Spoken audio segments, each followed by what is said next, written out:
दोस्तों नमस्कार, ये है मार्गदर्शन फॉर सिविल सर्विसेज। मैं अनुराग चौधरी। दोस्तों, भारतीय संविधान एवं राज्य व्यवस्था के महत्वपूर्ण प्रश्नों के अध्ययन के क्रम में इस वीडियो में प्रस्तुत है संघीय कार्यपालिका यानी यूनियन एग्जीक्यूटिव से संबंधित महत्वपूर्ण तथ्य और जानकारी, जो आपके आगामी विभिन्न परीक्षाओं जैसे TGT, PGT, LT grade, government inter college प्रवक्ता, गवर्नमेंट डिग्री कॉलेज, बिहार लोक सेवा आयोग द्वारा आयोजित किए जाने वाले अध्यापक भर्ती परीक्षा के साथ केंद्रीय विद्यालय संगठन और नेट जेआरएफ राजनीति विज्ञान के लिए बहुत ही उपयोगी है। साथ ही ये वीडियो विभिन्न राज्य लोक सेवा आयोगों द्वारा आयोजित परीक्षाओं के सामान्य ज्ञान और सामान्य अध्ययन के संविधान और राज्य व्यवस्था खंड के लिए बहुत ही उपयोगी है। तो आइए शुरू करते हैं संविधान और राज्य व्यवस्था के अंतर्गत संघीय कार्यपालिका से संबंधित महत्वपूर्ण प्रश्नों का भाग 1। दोस्तों, संघीय कार्यपालिका के बारे में जानने से पहले थोड़ा सा इसके बारे में संक्षिप्त परिचय ले लेते हैं। संविधान के भाग 5 संघ से संबंधित है। भारतीय संविधान के भाग 5 में संघ से संबंधित प्रावधान किए गए हैं, यानी यूनियन से। और भाग 5 का अध्याय 1 अनुच्छेद 52 से 78 संघीय कार्यपालिका के बारे में व्याख्या करता है और संघीय कार्यपालिका के अंतर्गत राष्ट्रपति, उपराष्ट्रपति, प्रधानमंत्री, मंत्रिपरिषद और भारत के महान्यायवादी संबंधी प्रावधान दिए गए हैं। और आप जानते हैं कि विधायिका, कार्यपालिका और न्यायपालिका भारतीय लोकतंत्र के 3 आधार स्तंभ हैं जिन पर भारतीय शासन प्रणाली टिकी हुई है।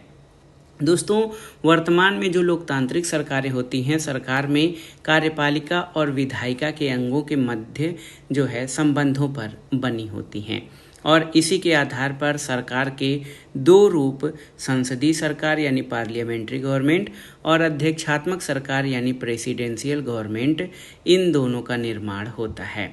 ऐसी व्यवस्था जिसमें कार्यपालिका अपनी नीतियों और कार्यों के लिए विधायिका के प्रति उत्तरदायी होती है, उसको संसदात्मक सरकार, जबकि अध्यक्षात्मक शासन व्यवस्था में कार्यपालिका अपनी नीतियों और कार्यों के लिए विधायिका के प्रति उत्तरदायी नहीं होती है, तो ऐसी व्यवस्था को अध्यक्षात्मक सरकार कहते हैं।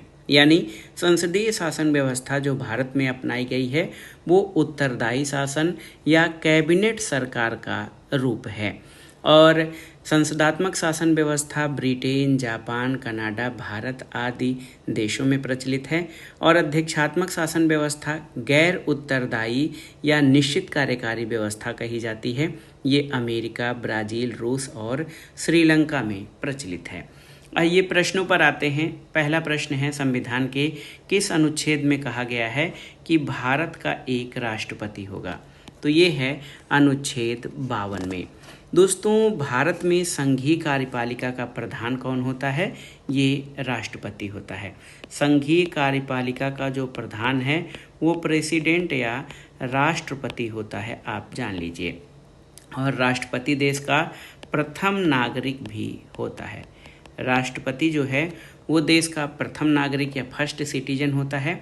संघ की सभी कार्यपालिका शक्तियां राष्ट्रपति में निहित होती हैं, जिसका प्रयोग वह संविधान के अनुसार स्वयं या अपने अधीनस्थ पदाधिकारी के माध्यम से करता है। तो संविधान के किस अनुच्छेद के तहत कहा गया है कि भारत का एक राष्ट्रपति होगा? ये अनुच्छेद 52 में कहा गया है।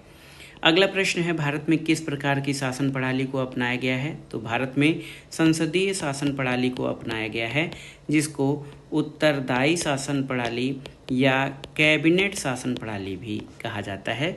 इसमें कार्यपालिका विधायिका के प्रति उत्तरदायी होती है। अगले प्रश्न पर आते हैं। बहुत ही महत्वपूर्ण प्रश्न है। आप देख सकते हैं, संसदीय शासन प्रणाली को किस देश के संविधान से लिया गया है? तो संसदीय शासन प्रणाली को ब्रिटेन के संविधान से लिया गया है और ब्रिटेन की संसद को सभी संसदों की जननी भी कहा जाता है। अगला प्रश्न है, भारत के संविधान के अनुसार संघ की समस्त कार्यपालिका शक्ति किसमें निहित है?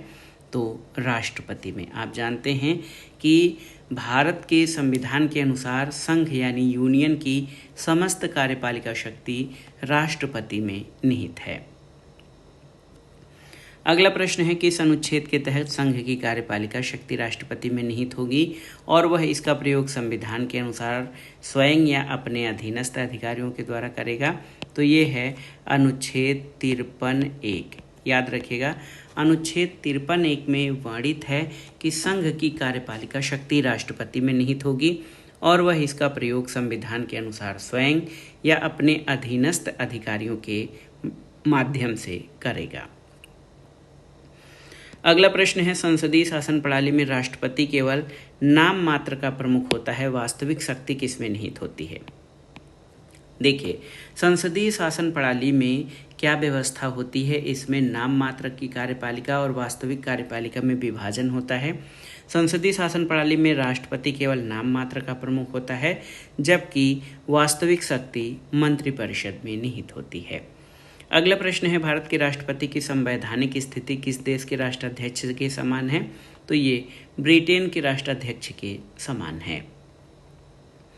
अगला प्रश्न है दोस्तों, संविधान के किस अनुच्छेद के तहत राष्ट्रपति पद की योग्यताएं विहित की गई हैं या निर्धारित की गई हैं? तो सही उत्तर अनुच्छेद 58। भारतीय संविधान के अनुच्छेद 58 में राष्ट्रपति पद की योग्यताएं निर्धारित की गई हैं और इसके लिए वो भारत का नागरिक होना चाहिए, 35 वर्ष की आयु पूरी कर चुका हो और लोकसभा का सदस्य निर्वाचित करने की योग्यता रखता हो। लेकिन ऐसा कोई व्यक्ति जो भारत सरकार, राज्य सरकार या किसी स्थानीय प्राधिकरण के अधीन कोई लाभ का पद या जो प्रॉफिट का पद है वो धारण करता है तो राष्ट्रपति पद के लिए योग्य नहीं होगा। राष्ट्रपति, उपराष्ट्रपति, राज्यों के राज्यपाल और संघ अथवा राज्यों के मंत्रियों के पद को लाभ का पद नहीं माना गया है। अगला प्रश्न है, राष्ट्रपति पद के लिए उम्मीदवार की न्यूनतम आयु कितनी निश्चित की गई है? तो 35 वर्ष निश्चित की गई है राष्ट्रपति पद के लिए उम्मीदवार की न्यूनतम आयु। अगला प्रश्न है, राष्ट्रपति पद के लिए उम्मीदवार की अधिकतम आयु कितनी है? तो अधिकतम आयु की कोई सीमा संविधान में निर्धारित नहीं की गई है राष्ट्रपति पद के लिए। अगला प्रश्न है, राष्ट्रपति पद के लिए कौन सी योग्यताएं विहित की गई हैं? तो राष्ट्रपति वही व्यक्ति बन सकता है जो भारत का नागरिक हो, 35 वर्ष की उम्र पूरी कर चुका हो और लोकसभा का सदस्य चुने जाने की योग्यता रखता हो, वही व्यक्ति राष्ट्रपति बन सकता है। भारत में राष्ट्रपति का निर्वाचन किस प्रकार से होता है? तो इनडायरेक्ट मेथड या भारत में राष्ट्रपति का निर्वाचन अप्रत्यक्ष रूप से किया जाता है। राष्ट्रपति के निर्वाचक मंडल में कौन कौन शामिल होते हैं? तो आप जान लीजिए कि अनुच्छेद 54 के अनुसार राष्ट्रपति का निर्वाचक मंडल, इलेक्टोरल कॉलेज, ऐसे निर्वाचक मंडल द्वारा बनेगा जिसमें संसद के दोनों सदनों यानी लोकसभा और राज्यसभा के निर्वाचित सदस्य शामिल होंगे और राज्यों की विधानसभाओं के निर्वाचित सदस्य होंगे और इसमें राष्ट्रीय राजधानी क्षेत्र दिल्ली और पुडुचेरी संघ शासित राज्य के विधानसभा के निर्वाचित सदस्यों को भी राष्ट्रपति के निर्वाचक मंडल में शामिल किया गया है। और हाल में नवनिर्मित जम्मू और कश्मीर केंद्र शासित प्रदेश की विधानसभा अस्तित्व में न होने के कारण उसको राष्ट्रपति के निर्वाचक मंडल में शामिल नहीं किया गया है। और याद रखिएगा, राष्ट्रपति के निर्वाचक मंडल में संसद और राज्यों की विधानसभाओं के मनोनीत सदस्यों और राज्य विधान परिषद के सदस्यों निर्वाचित और मनोनीत तथा दिल्ली और पुडुचेरी की विधानसभाओं के मनोनीत सदस्यों को शामिल नहीं किया गया है। तो बहुत ही महत्वपूर्ण है, राष्ट्रपति के निर्वाचन में संसद के दोनों सदनों यानी लोकसभा और राज्यसभा के निर्वाचित सदस्यों को शामिल किया जाता है, न कि मनोनीत सदस्यों को। अगला है, दिल्ली और पांडिचेरी संघ शासित राज्यों की विधानसभाओं को राष्ट्रपति के निर्वाचक मंडल में किस संविधान संशोधन द्वारा शामिल किया गया है? तो 70वां संविधान संशोधन 1992 के द्वारा दिल्ली और पांडिचेरी यूनियन टेरिटरीज यानी संघ शासित प्रदेशों की विधानसभाओं के सदस्यों को भी राष्ट्रपति के इलेक्टोरल कॉलेज में शामिल किया गया है। अगला प्रश्न है, संविधान के किस अनुच्छेद के तहत राष्ट्रपति के निर्वाचन की रीति दी गई है? तो राष्ट्रपति के निर्वाचन की रीति अनुच्छेद 55 में वर्णित की गई है।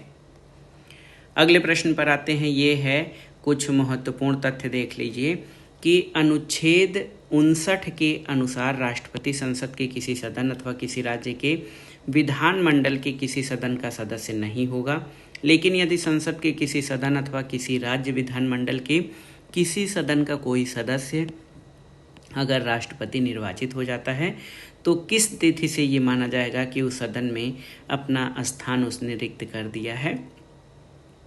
तो सही उत्तर है राष्ट्रपति के रूप में पद ग्रहण की तिथि से संसद के किसी सदन या विधानसभा सदस्य के रूप में उसका स्थान रिक्त माना जाएगा।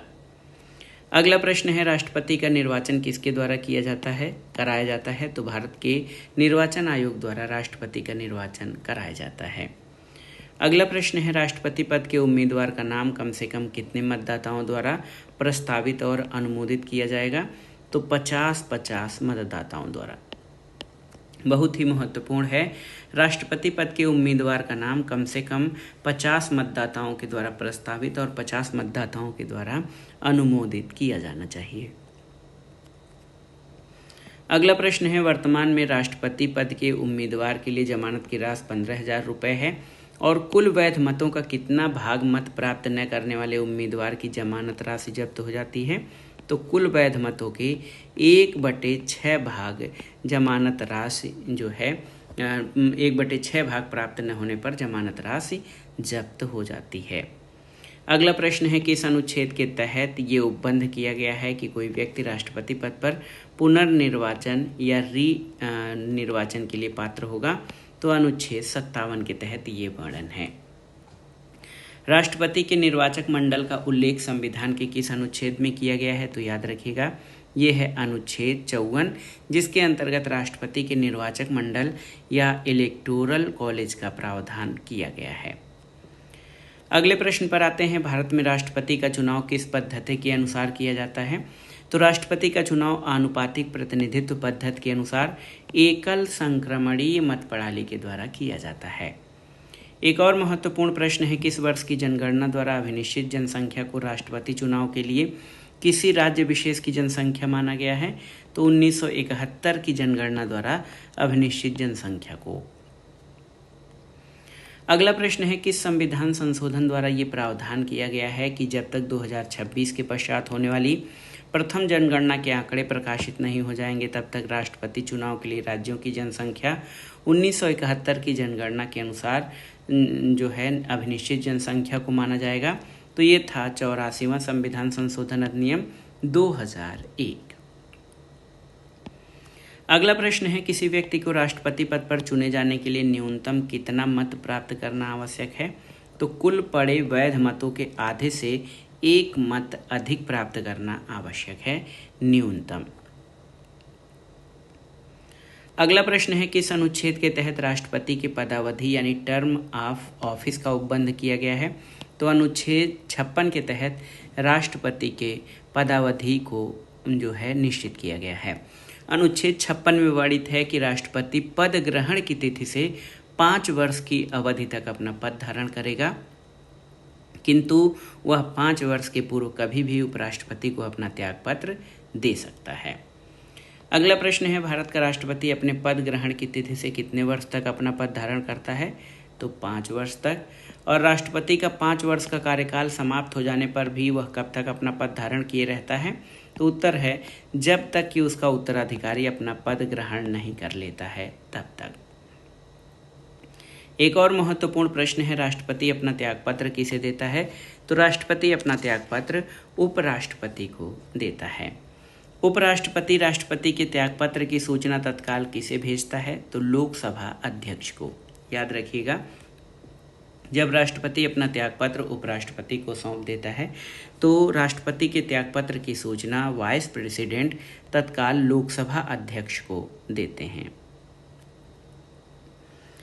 अगला प्रश्न है, जब राष्ट्रपति का पद मृत्यु, त्यागपत्र, महाभियोग अथवा किसी अन्य कारण से रिक्त हुआ हो तो उसे भरने के लिए चुनाव अधिकतम कितने समय के भीतर करा लिया जाना चाहिए? तो उत्तर है 6 माह के भीतर। भारत के राष्ट्रपति को शपथ कौन दिलाता है? तो भारत का मुख्य न्यायाधीश यानी चीफ जस्टिस ऑफ इंडिया जो हैं, ये भारत के राष्ट्रपति को पद की शपथ दिलाते हैं। अगला है कि भारत के मुख्य न्यायाधीश की अनुपस्थिति में राष्ट्रपति को शपथ कौन दिलाता है? तो उच्चतम न्यायालय के उपलब्ध ज्येष्ठतम न्यायाधीश ये तब शपथ दिलाते हैं जब भारत का मुख्य न्यायाधीश अनुपस्थित होता है। अगला प्रश्न है, संविधान का कौन सा अनुच्छेद राष्ट्रपति के शपथ और उसके प्रारूप के बारे में है, तो अनुच्छेद 60 है। राष्ट्रपति पर चलाई जाने वाली महाभियोग की प्रक्रिया संविधान के किस अनुच्छेद में दी गई है, तो ये है अनुच्छेद 61 में। अगला प्रश्न है, राष्ट्रपति पर महाभियोग किस आधार पर चलाया जा सकता है, तो एक ही आधार है, संविधान का अतिक्रमण या वायलेशन। राष्ट्रपति पर महाभियोग की प्रक्रिया जो है संविधान के अतिक्रमण की स्थिति में चलाई जा सकती है। राष्ट्रपति पर महाभियोग की प्रक्रिया संसद के किस सदन में आरंभ की जा सकती है, तो ये संसद के किसी भी सदन में आरंभ की जा सकती है। अगला प्रश्न है, राष्ट्रपति पर महाभियोग का प्रस्ताव लाने के लिए संसद में आरोप पत्र प्रस्तुत करने के कम से कम कितने दिन पूर्व इसकी लिखित सूचना देना आवश्यक है, तो 14 दिन पूर्व। एक और प्रश्न महत्वपूर्ण है, राष्ट्रपति के निर्वाचक मंडल में शामिल कौन से सदस्य उसके विरुद्ध महाभियोग की प्रक्रिया में भाग नहीं लेते, तो दिल्ली और पुडुचेरी सहित सभी राज्यों की विधानसभाओं के निर्वाचित सदस्य जो हैं ये जो है महाभियोग की प्रक्रिया में भाग नहीं लेते हैं। ऐसे कौन से सदस्य हैं जो राष्ट्रपति के विरुद्ध महाभियोग की प्रक्रिया में भाग लेते हैं किंतु उसके निर्वाचन में भाग नहीं लेते, तो संसद के दोनों सदनों के मनोनीत सदस्य जो होते हैं वो राष्ट्रपति के निर्वाचन में तो भाग नहीं लेते हैं लेकिन उसके विरुद्ध महाभियोग की प्रक्रिया में भाग लेते हैं। अगला प्रश्न है, राष्ट्रपति पर महाभियोग का प्रस्ताव संसद के दोनों सदन के कुल कितने सदस्यों की बहुमत से पारित होना चाहिए, तो अभीष्ट सदन के कुल सदस्य संख्या के कम से कम 2/3 बहुमत द्वारा वो प्रस्ताव पारित होना चाहिए जिसमें राष्ट्रपति पर महाभियोग का प्रस्ताव लगाया जाता है या लाया जाता है। अगला प्रश्न है, महाभियोग की प्रक्रिया पूरी होने के बाद राष्ट्रपति को कब से पदच्युत समझा जाएगा, तो महाभियोग का प्रस्ताव संसद के दूसरे सदन द्वारा स्वीकृत होने के दिन से राष्ट्रपति को उसके पद से पदच्युत माना जाएगा।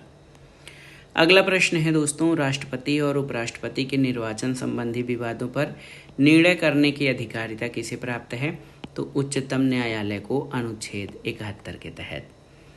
अगला प्रश्न भी बहुत ही महत्वपूर्ण है कि किस संविधान संशोधन द्वारा ये प्रावधान किया गया कि राष्ट्रपति के निर्वाचक मंडल में रिक्तता होने पर भी राष्ट्रपति का चुनाव अवैध नहीं होगा, तो ये 11वां संविधान संशोधन 1961 के द्वारा ये प्रावधान किया गया कि राष्ट्रपति के निर्वाचक मंडल में रिक्तता होने पर राष्ट्रपति का चुनाव उस दशा में भी अवैध नहीं माना जाएगा। अगला प्रश्न है, संविधान के किस अनुच्छेद के तहत राष्ट्रपति को प्रधानमंत्री से सूचना प्राप्त करने का अधिकार है, तो ये है अनुच्छेद 78। अगला प्रश्न है, संसद का सत्र आहूत करने, सत्रावसान करने और लोकसभा को भंग करने का अधिकार किसे है, तो ये सभी अधिकार राष्ट्रपति को हैं।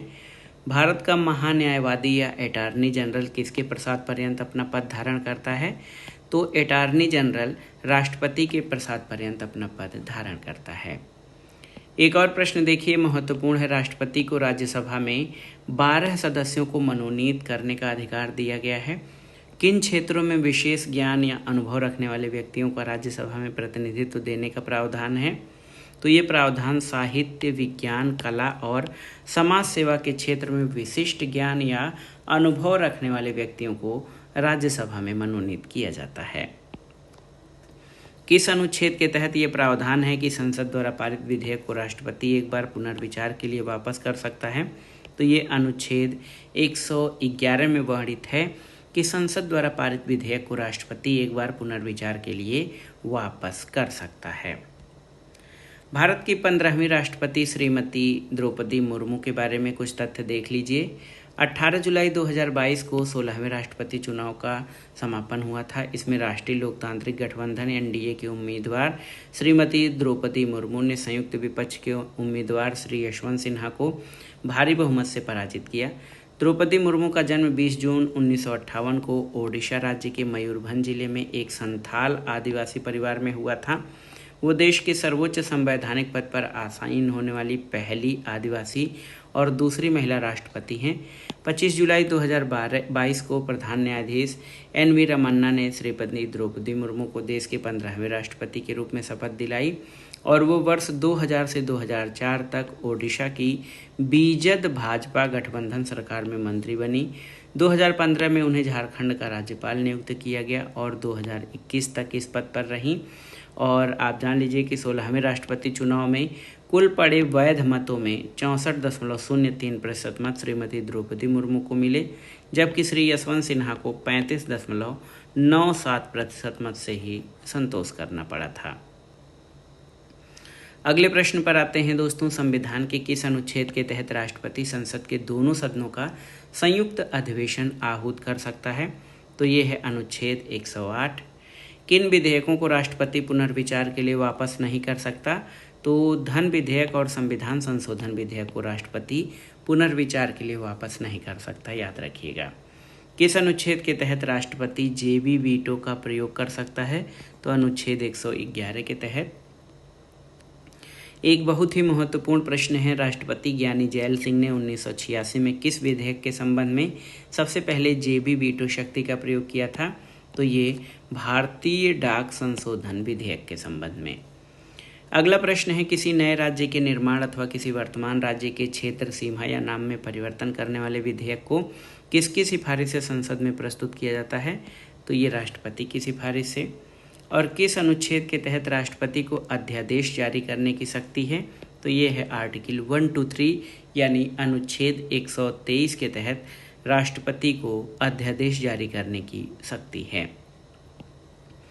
अगला प्रश्न है, किन परिस्थितियों में राष्ट्रपति द्वारा अध्यादेश जारी किया जा सकता है? तो ऐसी स्थिति जब संसद के दोनों सदन सत्र में न हो और कोई ऐसी परिस्थिति उत्पन्न हो गई है जिसमें तुरंत कार्रवाई किया जाना या कानून बनाना आवश्यक है, तो ऐसी दशा में राष्ट्रपति द्वारा अध्यादेश जारी किया जाता है। अगले प्रश्न पर आते हैं, राष्ट्रपति की वीटो शक्तियों के बारे में जानते हैं। वीटो लैटिन भाषा का शब्द है, इसका अर्थ रोकना होता है। भारतीय संविधान द्वारा राष्ट्रपति को स्पष्टतः वीटो शक्ति प्रदान नहीं की गई है, किंतु संवैधानिक परंपरा में राष्ट्रपति को 3 प्रकार की वीटो शक्तियां प्राप्त हैं। एक तो एब्सोल्यूट वीटो, जब किसी विधेयक पर राष्ट्रपति अपनी अनुमति नहीं देता तब विधेयक का अस्तित्व समाप्त हो जाता है। इसे आत्यांतिक या पूर्ण वीटो कहा जाता है। सामान्यतः इस वीटो शक्ति का प्रयोग गैर सरकारी विधेयकों के संबंध में किया जाता है। सरकारी विधेयकों के संबंध में इस शक्ति का प्रयोग तब संभव है जबकि विधेयक को पारित करने वाली सरकार विधेयक पर राष्ट्रपति की अनुमति के पूर्व अपना त्यागपत्र दे देती है और नई सरकार विधेयक पर अनुमति न देने की राष्ट्रपति से सिफारिश करती है। और आप जान लीजिए कि राष्ट्रपति की आत्यांतिक वीटो शक्ति या एब्सोल्यूट वीटो पावर मंत्रिमंडल के इच्छाधीन होती है। सबसे पहले इस शक्ति का प्रयोग 1954 में पेप्सू विनियोग विधेयक के मामले में भारत के राष्ट्रपति डॉक्टर राजेंद्र प्रसाद के द्वारा किया गया था, याद रखिएगा। दूसरा है सस्पेंशन वीटो या निलंबनकारी वीटो। तो अनुच्छेद 111 के तहत राष्ट्रपति किसी विधेयक को धन विधेयक तथा संविधान संशोधन विधेयक के सिवाय संसद को पुनर्विचार के लिए वापस कर सकते हैं। लौटाए जाने का प्रभाव सिर्फ अनुमति का निलंबन होता है, क्योंकि संसद द्वारा पुनः पारित कर दिए जाने पर राष्ट्रपति अनुमति देने के लिए बाध्य होता है, इसलिए इसे निलंबनकारी वीटो कहा जाता है। इस शक्ति का प्रयोग सबसे पहले 1991 में राष्ट्रपति वेंकट रमण ने संसद सदस्यों के वेतन भत्ते और पेंशन संशोधन विधेयक के संबंध में किया था। उसके बाद 1997 में डॉक्टर के.आर. नारायणन ने उत्तर प्रदेश और बिहार में राष्ट्रपति शासन लगाने संबंधी प्रस्ताव के संबंध में और 2006 में डॉक्टर APJ अब्दुल कलाम ने सांसद अयोग्यता निवारण संशोधन विधेयक के संबंध में इस शक्ति का प्रयोग किया था। देखिए, धन विधेयकों के मामले में राष्ट्रपति निलंबनकारी वीटो का प्रयोग नहीं कर सकते हैं।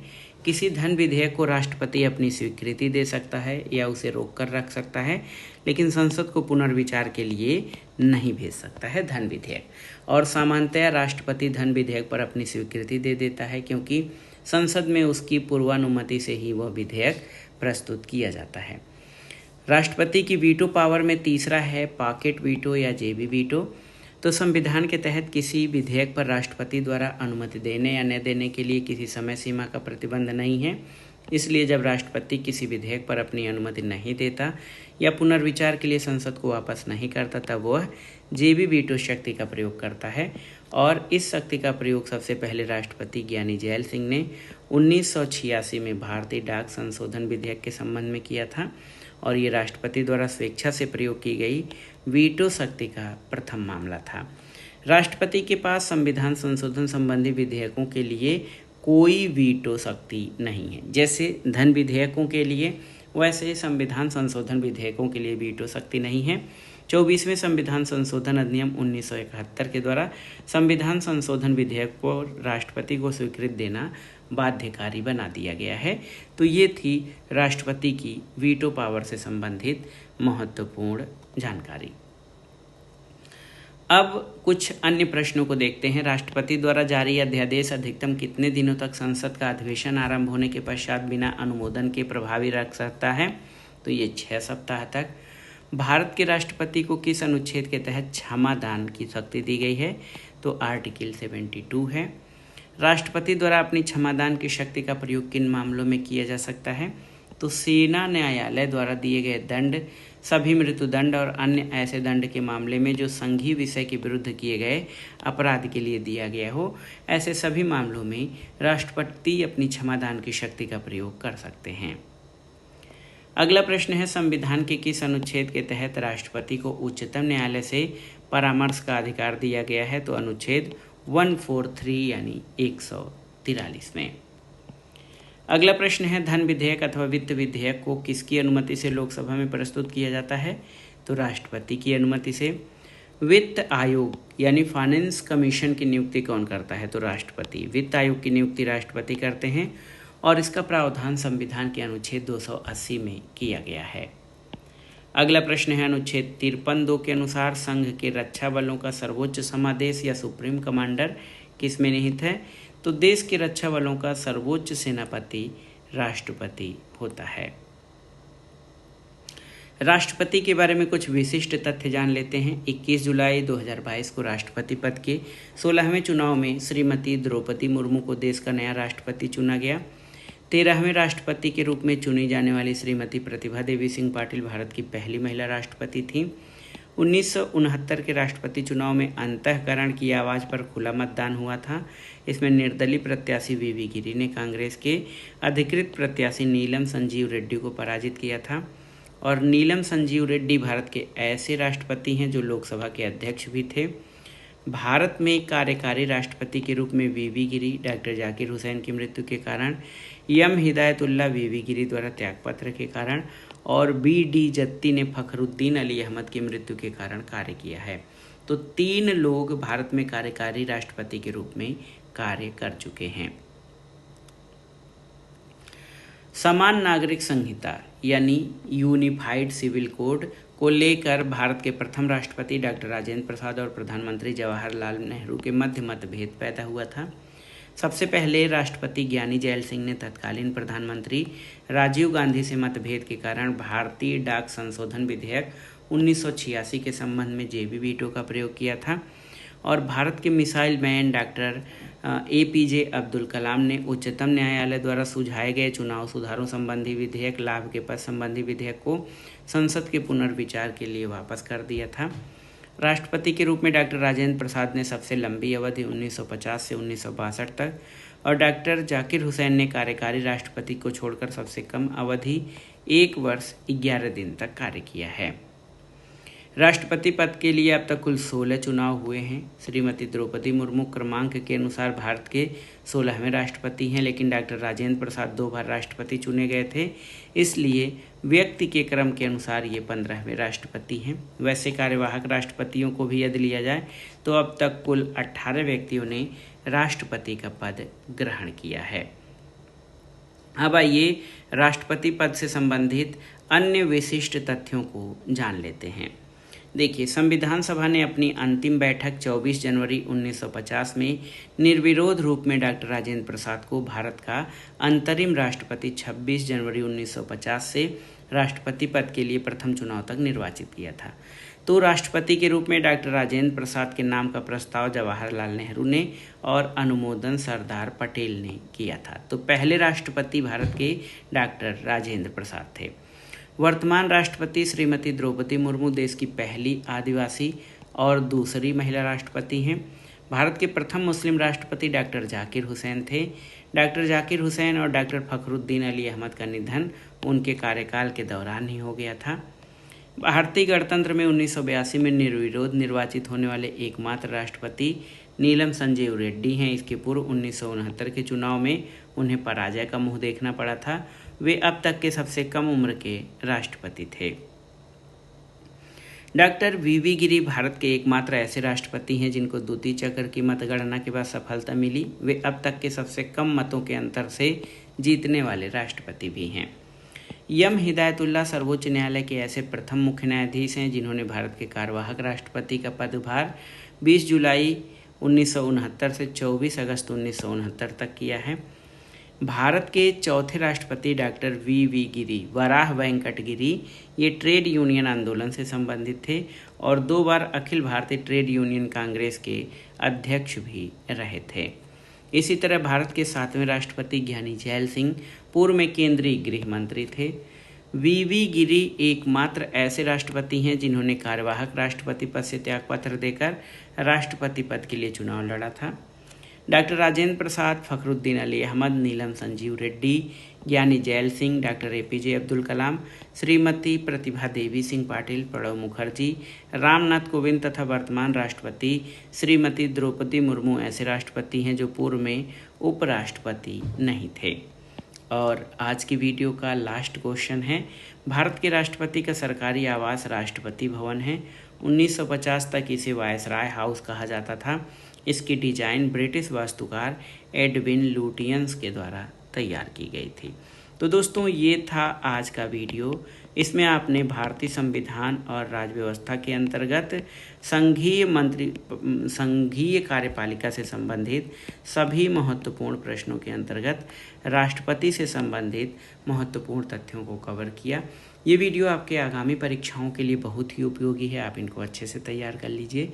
ये वीडियो आपको कैसा लगा हमें कमेंट बॉक्स में ज़रूर बताइएगा। वीडियो को लाइक करें, शेयर करें और इस चैनल मार्गदर्शन फॉर सिविल सर्विसेज को सब्सक्राइब करें। वीडियो देखने के लिए धन्यवाद दोस्तों। नमस्कार।